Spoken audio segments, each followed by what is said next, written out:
भारतीय घटनेचे शिल्पकार, शोषित वंचितांचे मुक्तिदाते, स्त्री उद्धारक, विश्वरत्न डॉ. बाबासाहेब आंबेडकर यांच्या 135व्या जयंतीनिमित्त तालुक्यातील वाडी बुद्रुक येथे मान्यवरांच्या उपस्थितीत मानवंदना व अभिवादन करण्यात आले।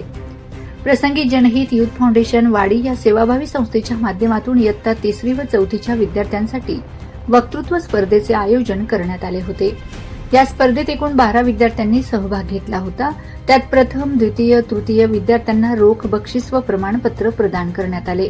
दिनांक 14 एप्रिल रोजी सकाळी 7 वाजता वाडी बुद्रुक येथील जिल्हा परिषद मराठी शाळा या ठिकाणी गावातील मान्यवर, शाळेचे मुख्याध्यापक, शिक्षक, शिक्षिका तसेच समाज बांधव यांच्या उपस्थितीत शिरपूर साखर कारखाना चेअरमन माधवराव पाटील यांच्या हस्ते भारतरत्न डॉ. बाबासाहेब आंबेडकर यांच्या पुतळ्याला पुष्पहार अर्पण करून अभिवादन करण्यात आले।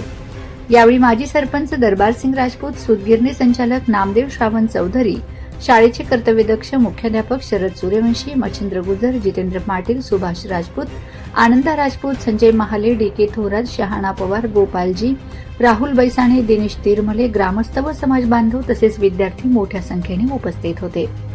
डॉ. बाबासाहेब आंबेडकर यांच्या जयंतीनिमित्त जनहित युथ फाउंडेशन या संस्थेच्या माध्यमातून वक्तृत्व स्पर्धेचे आयोजन करण्यात आले होते। या स्पर्धेत एकूण 12 विद्यार्थ्यांनी सहभाग घेत डॉ. बाबासाहेब आंबेडकर यांचा जीवनपट तसेच त्यांच्या कार्याविषयीची माहिती दिली।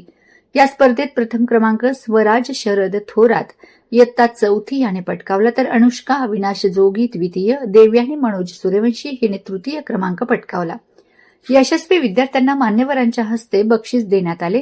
परीक्षक म्हणून डॉ. रवी बैसाणी यांनी काम पाहिले, तर कार्यक्रमाचे सूत्रसंचालन संस्थेचे अध्यक्ष अॅडव्होकेट ज्ञानेश्वर थोरात यांनी केले।